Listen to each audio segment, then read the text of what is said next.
This is the Action Movie Guys podcast, bringing you action movie reviews from across the decades, plus box office numbers and insight like never before. And now, your hosts of the Action Movie Guys podcast, Alex and Nate. Welcome, everyone, to a brand new episode of the Action Movie Guys podcast, episode 339. We're into the second film into the Star Trek franchise. We're out to Star Trek Into Darkness from 2013. I'm your host, Alex Figueroa. My co-host is Nate from Netflix Reviews. All right, Nate, how long has it been since you've seen Into Darkness? Well, kind of like the first movie. I definitely saw Into Darkness more than once at the theater. I think I went a couple of times. I like these movies. I don't know. I went a couple of times when this came out, but I have not watched it in a while. Like when I was rewatching it, I was like, oh, it's been a minute since I've seen this movie. So I don't know. I will say, when did this come out? 2013. It's been at least 5 or 6 years since I've seen this movie. It's been a little minute. So I saw this once in the theater with my wife, and then I did not like, there's certain things about this movie that got me so angry. Ooh, okay. And I was just like, I cannot see this. Like, I didn't go back to it and watch it. I did purchase it on 4K. I did get it on Blu-ray, and I got like the special gun that flips and all this. And I mean, I'm a sucker for that stuff. Yeah. But I didn't put it back on. And there was things about it that irked me, and I cursed at J.J. Abrams and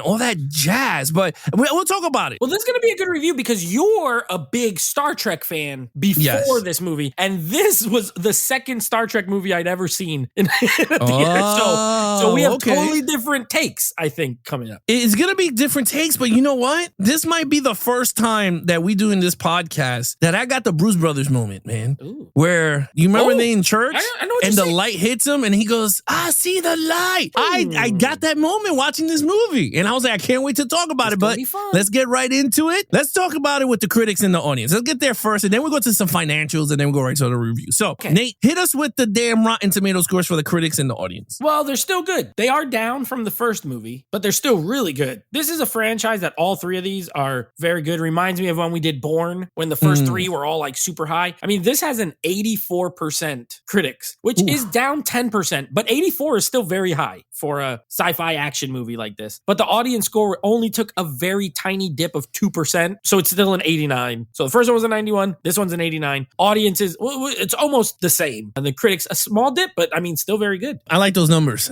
I like those numbers. It took a little dip, but I like those numbers. But guess what? We're talking about numbers. It's time to talk about some money, right? Wow. Financially, how did the sequel do, right? Because every time we talk about the sequel, it takes a dip. A lot of people don't like it. They're like, wait a minute. And you were disappointed with the first movie's box office.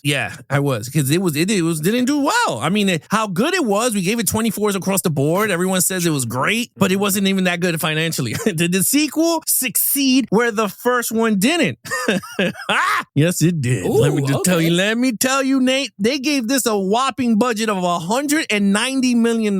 They signed it. They said, we got my man Cumberbatch as Khan. We're going to do it, right? The audience sucked it in because this movie made $467 million at the box office, exceeding the first, becoming the highest paid movie in the franchise, in the two-film franchise right now. So, Nate, what do you think? I bet it's one of the highest, if not the highest in the whole franchise. Could be. I would wager. Yeah. I mean, those other ones definitely came out in a time when, it was different. But still, I bet even for inflation, I bet you this is one of the highest. Yeah, that's impressive. I could see it because you know why? I think the first movie came out, it did okay, right? It did good enough to make a sequel, so it did okay. But I think people saw it at home and were like, this movie's good. So when the sequel came out, you had all the people returning who saw it at the theater, plus the people who caught it at home. And maybe that's why it increased. Yeah. And knowing when you see the trailers, you get to see who the new villain is. People like, I remember it was a mystery at the time. They weren't revealing the name of who's John, was it Henry? It was John Harrison. John Harrison. Who's John Harrison? And people were like, I remember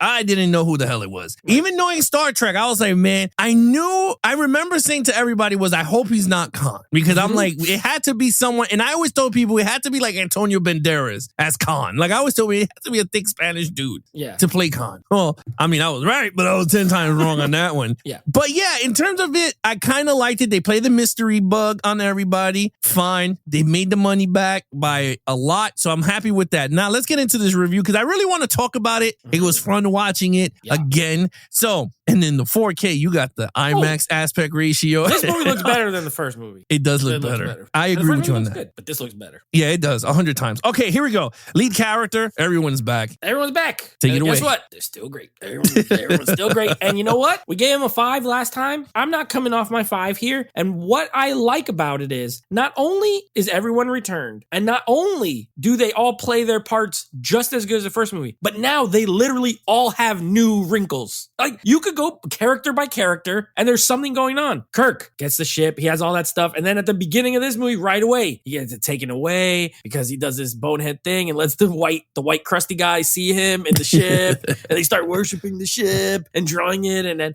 Pike has to take away the ship. He gets demoted. Like, that's how you do. This is how you make great characters. You make a first movie. They go through some trials. They end the movie on top. And right away in the next one, he's screwing up. He's not just one of those. He's not a superhero. Like, just always perfect. But it gives him an obstacle to overcome. Then they give him a revenge story on top of that. So Kirk, awesome in this. Spock, awesome in this. They dive more into their relationship. Their friendship grows throughout the movie. We'll talk about more later in the story. Great. Then you have Uhura and him. Now they're having a fight because he wanted to die in a volcano. Gives her something to do other than just be the language lady. You know what I mean? Sulu gets to be the captain. He gets to sit in the chair.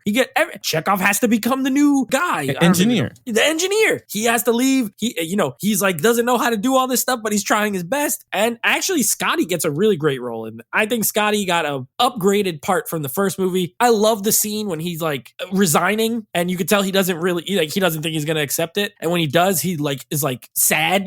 I love it. I think you know what? 5 out of 5. Everyone's great. I love it. Yeah, I mean, I agree with you. 5 out of 5. Everyone's story did develop way better. They did get upgraded in all aspects. Favorite part is in the beginning when they both went into the Admiral Christopher Pike's room, and he was like, "Kirk, did you actually go in and let some other civilization see the ship?" And he goes, "No, I did not do that." And then he goes, "Well, in Spock's thing," he goes, "You tattletaled on me." He was like, "I thought you was gonna tell him." I thought that whole thing was so genius. And he goes, "Spock, do you understand what you did?" And he was just like, "I miss you." And then he waited. Then he went, and then he just walked away. Yep. I love those stuff. I love those bickering because it's like, even watching like Leonard Nimoy and William Shatner, like he still had he cares for him, but he can't say it because he's a Vulcan. So it's like this movie plays on that stuff, and it does towards the end. We get to talk about it, but I think this movie hits on family in terms of the ship. Now, I don't mean like in terms of just Spock and Kirk. I mean, in the entire ship felt like a family, and you saw it here when he was like, when my man RoboCop was just like, "You know what? I wasn't gonna let them live anyway." He goes, No, it was my fault. He was like, "Let them live. I'll go down with the ship." And I was just like, and I felt bad when he gave that speech because that's the exact same thing Christopher Pike told him. He goes, "You're not taking this chair seriously. He said, until you do, you will get your chair back." And that one moment, he understood what Christopher Pike said. He was like, "You're playing blind luck, and one day it's gonna catch up." And it did. It caught up with the Admiral, which we'll talk about in the next segment. But I agree with you. I think they did a great job here on the sequel in terms of all the characters. Everyone was well. And we had a new character too, right? The Admiral's daughter. Marcus. She was, Officer Marcus. Well, and then she used a different name, which was her mother's name, which I forget what it was. Alice Eve is the actress. Yeah, she was pretty cool. I thought she was a cool thing. And Bones had a cool moment. A fine addition. Didn't hurt it. The Bones moment was actually pretty funny when he goes, Bones. "Oh, these legendary hands could help you." Oh, yeah. Bones, I forgot. Bones is great in this too. Yeah. This is the one where he keeps making all these metaphors, and Kirk's like, "Don't do another one. Don't you dare." I order you not to say another metaphor. He's so funny in this one. Yeah. Are you out of your corn-fed mind? Yeah, that's true. He was at every metaphor. Yeah, he was just like, "What are you talking?" I thought that was fun. But my favorite part is like, you see the relationship with the entire ship is when Bones is gonna open up the torpedo with the new lady, and he's flirting with her, and you see Kurt, Sulu, and all of them are like laughing because they're like, "What is he doing?" Yeah. He was like, so it was actually pretty funny. You're not slick. Yeah. You can't go into a Kentucky Derby without one leg. And he's like, "What?" Yeah. So that was actually pretty fun. Okay, so 5 across the board. board here. Okay, main villain here. Now you got two. Yeah. You got Khan slash John Harrison, and then you have the Admiral slash RoboCop. So Slash RoboCop. which is Peter Weller's character. Yeah, like Admiral Marcus. Yeah. Marcus is the last name. Yeah, just say Admiral Marcus. So let's get the elephant out of the room here. Get it out the room. Everybody, I remember when this movie came out, everybody was like, this is not Khan. Wrath of Khan. I remember. And you know why I remember? Because I had never even seen Wrath of Khan when this movie came out. I didn't see it till later. So I'm like, I'm not comparing this Khan to anything. This is him. So, but I remember I had friends like, this is not as good. Khan, this is nothing. He hadn't used muscle, no shit, or whatever. Okay, man. Whatever you say. So, with that being said, I'm approaching this as this is my Khan. Yeah. And at the moment, I love Benedict Cumberbatch in this movie. I love him in this. I think first of all, his voice is great. He got that deep voice, the British. His voice is much different than Ricardo Montalban, who plays the original Khan, who's good, great villain, by the way, great villain. Not here to trash that one at all because that's a great villain. There's a different take. You break down the idea of what he is, and I'll save that for storyline because there's something that I don't like, but it's not necessarily the villain's fault. I love the backstory. There's these like super soldier people, peacekeepers, but really they will just like kill people if they have to. All this kind of stuff. Love it. They're advanced, which is weird. I'll say that for storyline too. Okay, he's great. I think he's great. He's menacing. You know what I mean? I like the whole little, I'll help you. You scratch my back, I'll scratch yours. And they know he's going to turn on them, but they still they still got to do it because they got to get rid of this, Marcus guy. So I love all that. And he's he's almost like the evil version of Captain Kirk because he's the leader. He got his crew. He loves them. He'll do anything for them. And that's Kirk too, except he's willing to do really bad stuff where Kirk is not. So I love that. For a movie with two villains, I liked him too.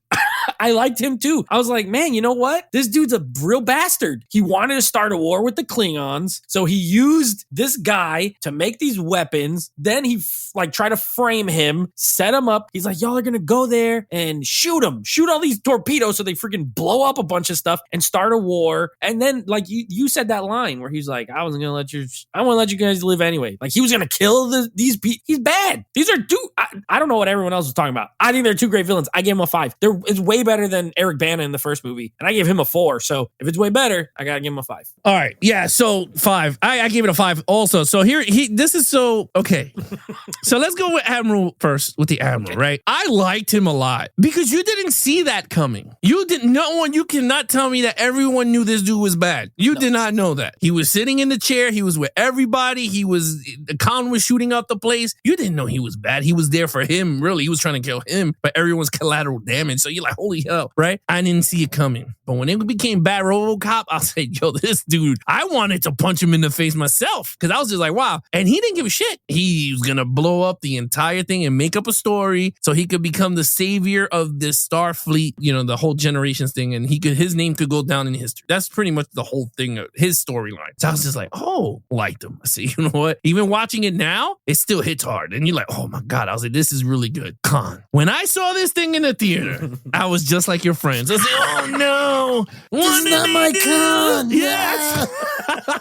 So what did they do? Mm-hmm. Right? I was like, this is not what I wanted. Therefore, on this rewatch, I said, my man Cumberbatch is the dopest Khan.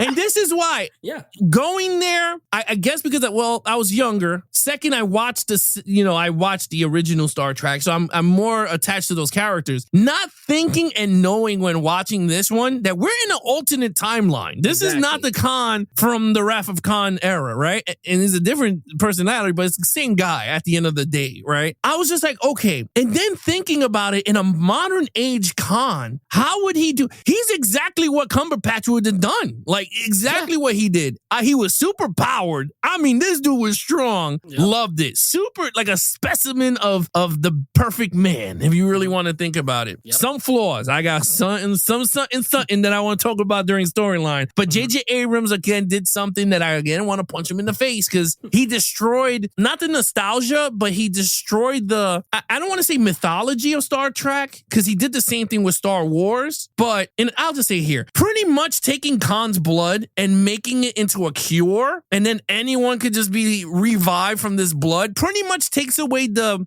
disbelief of death. Because it's like, I understand, we'll talk about it in the storyline why they had to use it in that sense. But in terms of now, he's going to be frozen. Now they could just keep making his blood all over the place. And I'm like, and he did the same shit with Star Wars with the force healing. When the hell did it, what force healing was there in Star Wars that you just put your hand over and then you're going to feel the pain? And then again, it's like, it's stupidity like that annoyed me. But other than that, Khan was a perfect villain. Like a perfect villain. Like he fought the hero. I mean, he fought the hero. He killed all those Klingons with the two guns. He killed the Klingon. He killed his own Star Trek people. I mean, the dude, he was snapping necks, cashing checks all over the place. When he broke that girl's leg.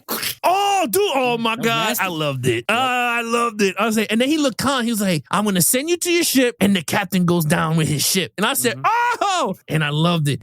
And that's the thing. It's like, I don't know. When you watch this movie, right? I wanted to ask you this. When you watched Into Darkness, right? Did you feel like you were invested in the film again? Like it regenerated you? Like for the watching it for the first time, you're like, holy shit, like watching these scenes unfold? 100%. Yeah, like I felt like I was into the movie again. I was like, yo, this joint is like really good storytelling. Like it's been ages, and I guess that's what writing is about and perfect cast and all this, because like even watching the first transition into 2, Nate, I gotta say it, this might go down the line as the Planet of the Apes. It could be one of the best sequels. Could be, I mean, trilogy, we can't say yet to the third movie, but I mean the first 2 films. Yeah. It has to be one of the perfect 1-2 films back to back. Yeah. Because so far we're at 5 and 5 for the first 2 categories. Our Patreon, we could always see their scores. Jay gave him a 4. I don't know what Jay's talking about. He's one of those into the he's one Ricardo. Of them 80s. Yeah. Come on, I want him with the fake titties, with the titty suit.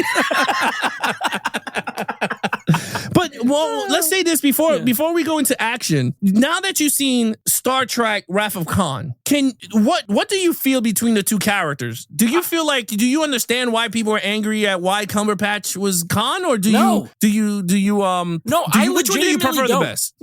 I legitimately don't. The only way I could comprehend it is if you, like in your case, let's say you watched that movie when you were younger, you have nostalgia for it, and you want them to do something similar or make it, because this is a different take. This is a different take. I personally am okay with a different take as long as it's good. And I think this is a very good different take. So no, I don't understand the, for one, I think you made a great point. This is a different timeline. There's no point in making comparisons.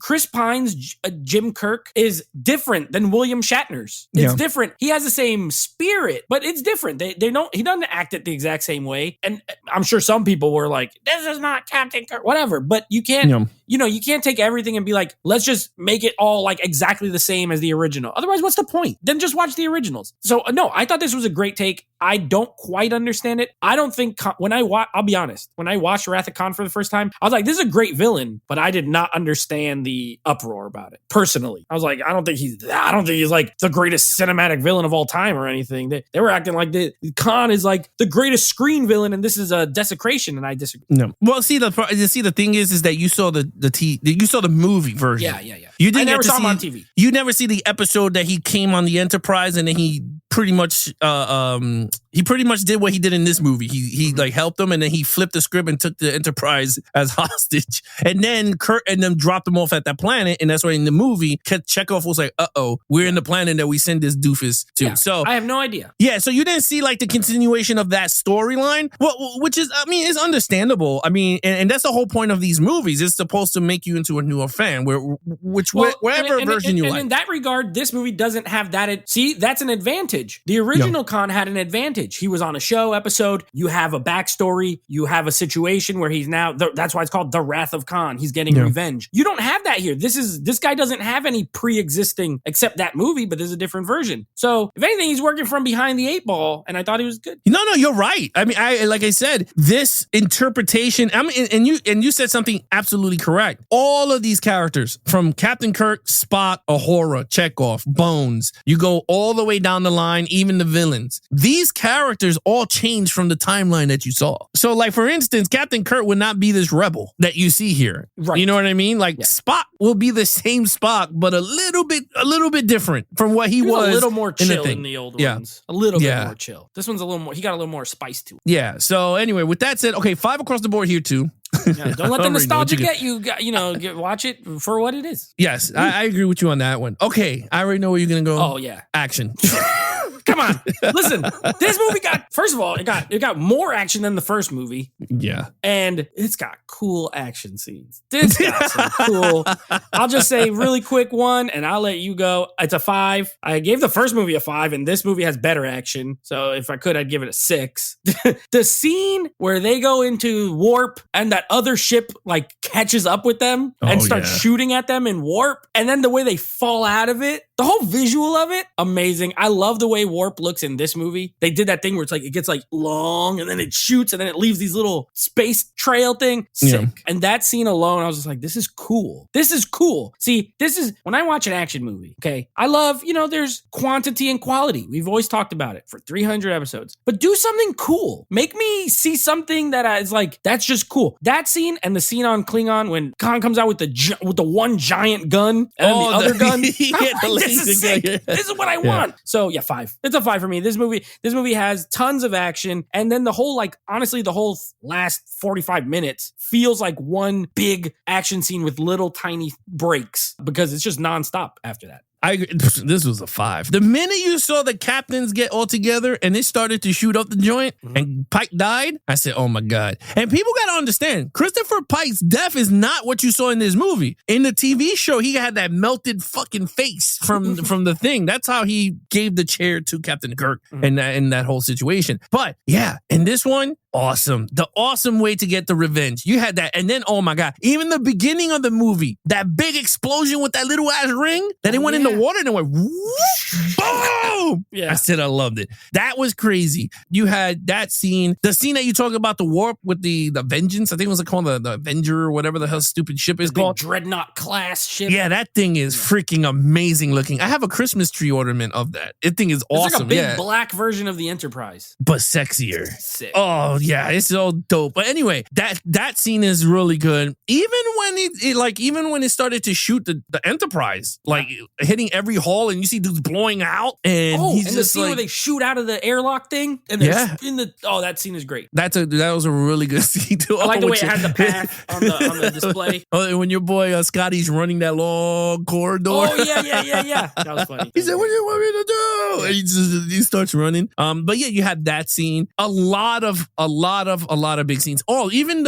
when they lost the anti-gravity pull thing and they're falling into Earth and they're like, whoa, I don't know, dude. Like it was really you really felt you were in the ship. Like even when they were running around and the cameras are rotating. Oh yeah, I love that part. Yeah, and you know what's crazy? I watched the making of. Normally I don't watch makings of and stuff. This one I did. Almost this entire movie was practical. That's they built. Right? So what they did was they did the bridge was connected to the medical bay, was connected to the hallway where they run and everything, because they said it was so much. J.J. Abrams rented out a bigger studio so they could film everything to make it feel like the TV show. And the camera rotating was they used that trick from the old Star Trek. Rotate. Yeah, and then they built a corridor that it was sideways. So when you see them running on the thing and jump, that was really them running and then they jump. And I was just like, that is pretty sick. I was like, you know what? I was like, I miss practical stuff. Now it would have been the CGI wall and then running through and CGI people. And then you see the wire work. The guys are pulling on the wire, and you see the girls sliding, and they trying to grab her. And even the chase scene on Earth with when Spock is chasing at the Tom Cruise scene, bro, when he's just jetting, they both running, and the ass whooping, moving, flying space cars. Sick. Dude, the ass whipping Spock gives Khan. Oh Lord, when he got on top of him, remember, oh my God, bro, the last punch is like the uppercut from hell. He just like boom.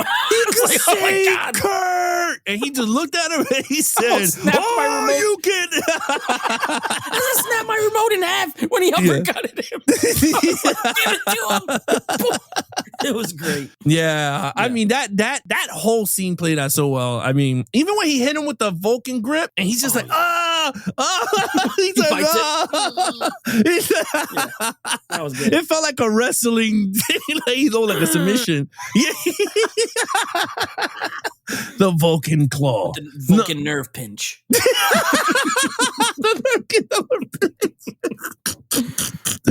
No, anyway, action is spectacular in this movie. Yeah, 5 across the board here. Okay, let's see where you go here. Storyline. I do have some problems. It's not going to be all glowing. Okay. I will say, I think, especially compared to the first, I think the first movie has a way better story overall. I think it's tighter. I think it's better. I think it's more interesting. This one feels more like an action film than the first movie, and not in a bad way. We're an action podcast, so I'm fine with it. I think this movie is, I think they're both entertaining, but this one went more for thrills than story, because I agree with you 1,000,000%. It's what I saved for here. I do not like the healing blood thing because it ruins the moment between where they flip the Kirk and Spock thing from the original movie. Now, I hadn't seen that original movie. Watching it back, I was like, that's a pretty clever, I like that as like an homage. Like, oh, Spock died and Kirk was like, and now they flipped it. Kirk is the one, and then Spock is the one who's like,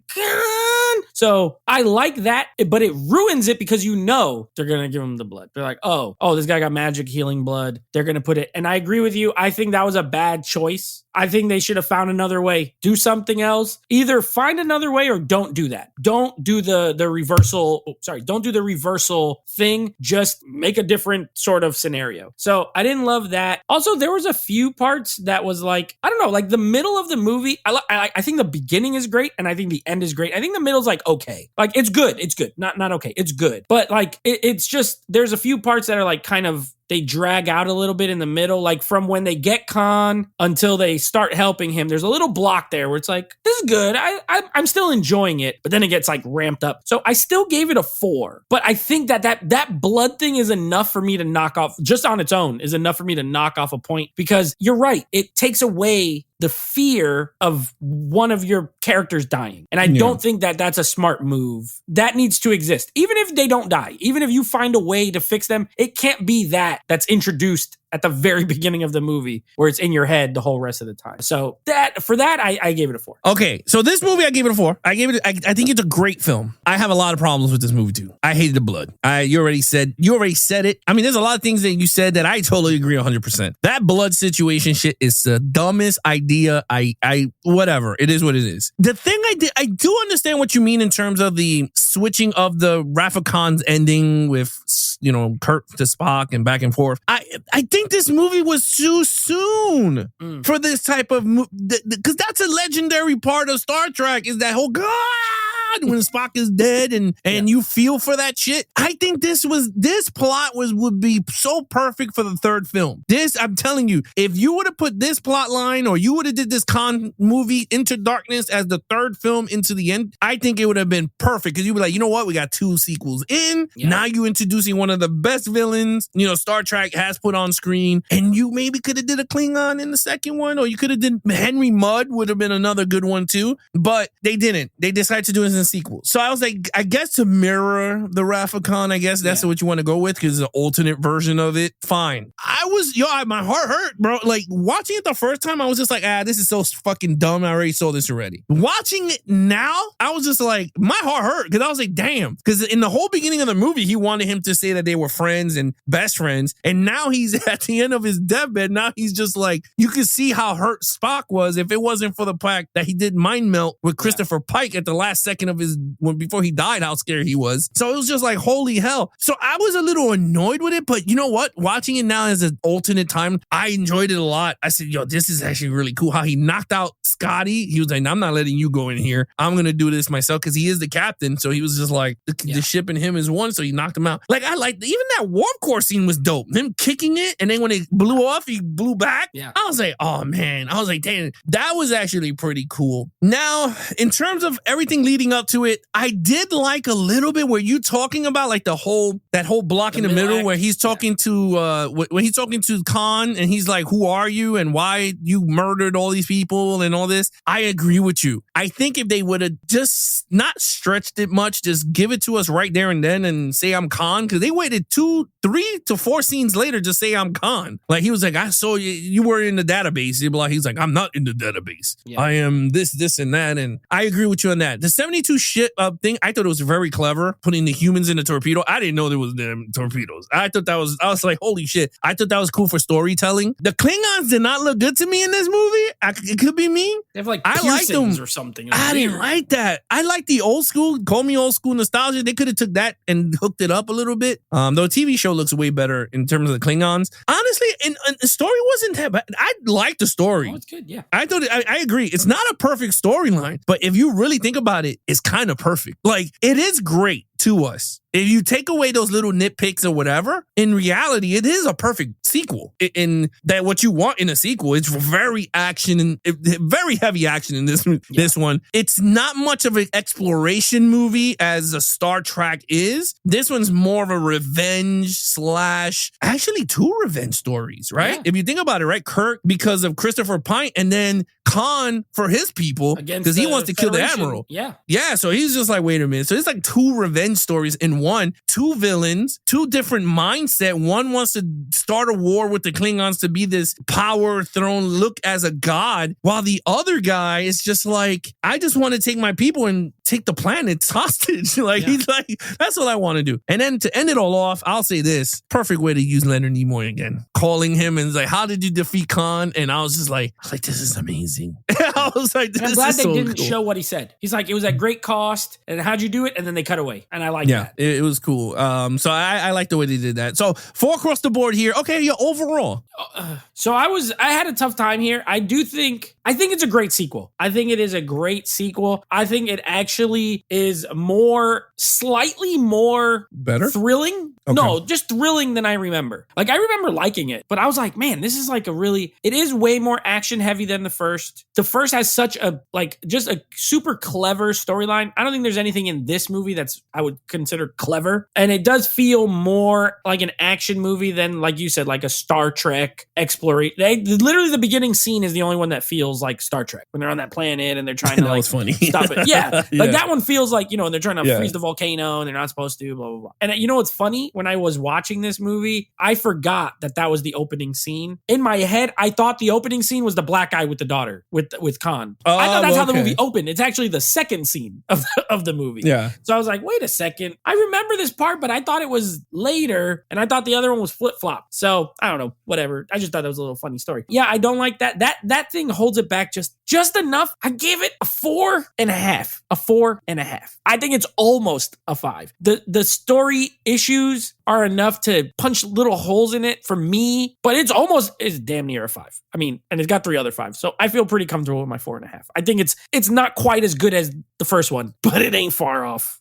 We're splitting hairs here. Yeah, I'm giving this a 5. I had to give this a 5. Yeah. And this is the reason why, and I know a lot of people will be like, really? Watching this in terms of Star Trek, it gave you everything Star Trek. I think it gave you even, and you could even say, I don't care what people say, you could put this up against all the Star Trek movies that came out, and this movie alone would be way better than half the original stuff and the Next Generation. Even better than the Borg stuff, if you really want to put it. I think the second movie of that whole Next Generation, I mean, we're going to tackle it here, but I feel like this could hold its own. Actually, the first 2 movies could hold its own with the other movies that came before it. I like this movie a lot, and I saw it again. So I saw this on Sunday, right? And the kids were yapping and yapping and yapping. I said, oh my God. So I had to like pause and play.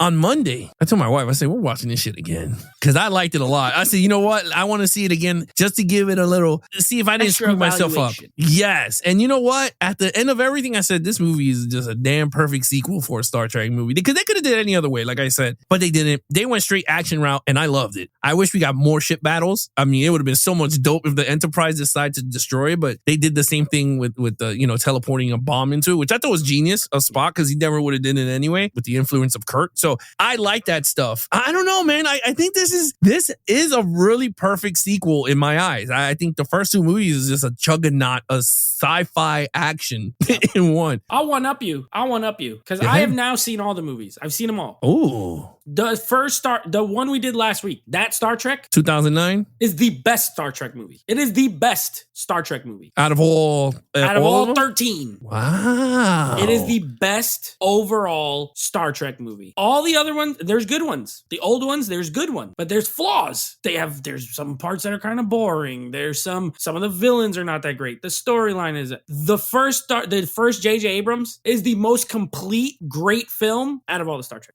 I'll say it so you don't have to. It's the best one.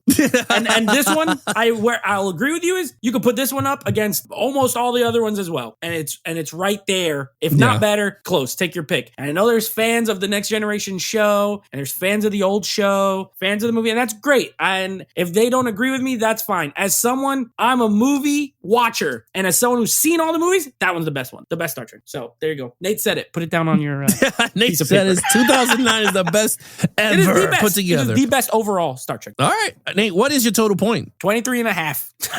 23 and a half out of 20. I didn't see that coming. And I was like, I remember liking this movie, but I think I remember something annoyed me. And it still did, but the villain, I loved him. The action I forgot how tremendous the action was. That carried it over the top. 23 and a half. Well, let me just tell you, in the beginning, this movie was at a 19 out of a 25 you were in my like, eyes. This villain sucks. I was like, this stupid ass regurgitating storylines, you lazy ass writers. Not this time. I saw the Star Trek light. And I said, oh my God, this movie's amazing. I gave this a 24 out of a 25. It is a tie with the first one to me. Now, the first one will always, to me, will be way better than Into Darkness. I hands down agree with you in this. The writing is so good.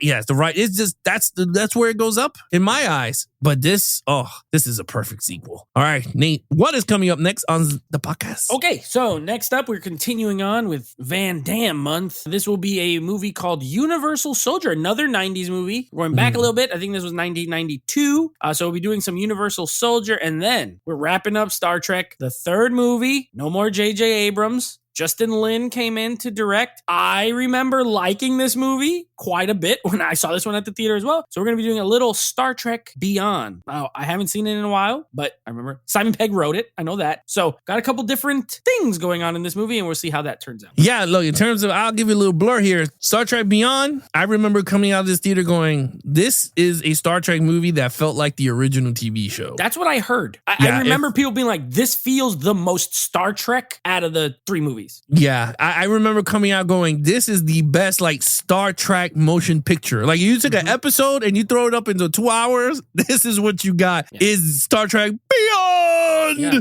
So I kind of liked it. I loved it. I hope we got a part 4 with Justin Lin because I think he was a Star Trek fan. I remember watching like blurs and stuff. I remember him saying that he was a fan that grew up and everything. And you could see that he put so much attention. He directed it well. It fits in with the Abrams movies. It doesn't feel like way different, like someone totally different made it. Exactly. It didn't feel like a different tone in visuals. It looked like it just continued on what J.J. Abrams did. So I kind of like that. I thought it worked. But can't wait to sit down and rewatch it and see my thoughts and what numbers is going to end up here. But can we get a perfect trilogy in terms of can Beyond put the final stamp and put this in the Mount Rushmore of perfect franchise with the Planet of the Apes? Does it go up there? Nate, are we going to hoist the flag of Star Trek coming next week? Are we going to do it? I'm putting it up already. I'm putting it up already. I mean, I haven't seen Beyond, but I'm putting it up already. Oh, man, are we going to hoist the flag next week? Is this going to go into the Mount Rushmore of franchises of 3 films? It's going to be up there with the greats of the Planet of the Apes. With Caesar. With Caesar. Does Captain Kirk get his head chiseled into to a mountain next to Caesars. We'll find out next week.